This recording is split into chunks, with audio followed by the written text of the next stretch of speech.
ఇవాళ బీఆర్ఎస్ ఆవిర్భావ దినోత్సవం సందర్భంగా హైదరాబాద్ లో అమరవీరులకు కేటీఆర్ నివాళులర్పించారు.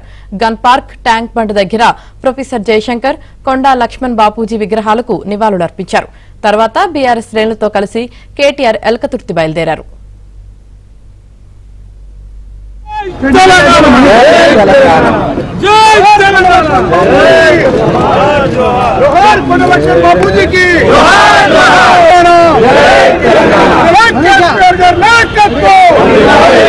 లక్ష్మణ్ బాపూజీ గారికి జై తెలంగాణ, జై తెలంగాణ.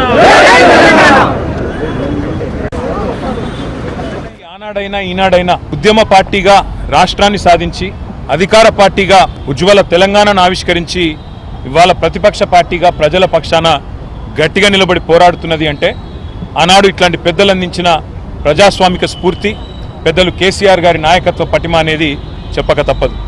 ఇవాళ 24 ఏళ్లు నుండి 25వ సంవత్సరంలో అడుగు పెడుతున్న సందర్భంగా స్వర్గీయ కొండా లక్ష్మణ్ బాపూజీ గారికి, స్వర్గీయ కొత్తపల్లి జయశంకర్ గారికి, వేలాదిగా తెలంగాణ రాష్ట్ర సాధన కోసం ప్రాణాలు అర్పించిన తెలంగాణ అమరవీరులందరికీ వినయపూర్వకంగా చేతులు జోడించి వారికి వినమ్రంగా పాదాభివందనం చేస్తూ భవిష్యత్తులో కూడా వారి స్ఫూర్తితో మరింత ఉధృతంగా ప్రజల పక్షాన పోరాడే శక్తిని కల్పించాలని, 25 ఏళ్ల నుండి మరొక 50 ఏళ్లకు బలమైన పునాది ఆ పెద్దల ఆశీస్సులతో తెలంగాణ ప్రజల పక్షాన కొట్లాడే అవకాశం మాకు రావాలని మనస్ఫూర్తిగా కోరుకుంటూ సహకరించిన పాత్రికేయ మిత్రులకు కూడా 24 ఏళ్లుగా ఉద్యమంలో, తర్వాత అధికార పార్టీగా, ఇవాళ ప్రతిపక్ష పార్టీగా అడుగడుగునా సహకరించి మాకు అండగా నిలబడ్డ జర్నలిస్ట్ అన్నలు, తమ్ముళ్ళు, పేరు పేరున తెలంగాణలోని సబ్బండ వర్గాలకు కూడా హృదయపూర్వకంగా నమస్కారాలు, వినమ్రంగా ప్రణామాలు.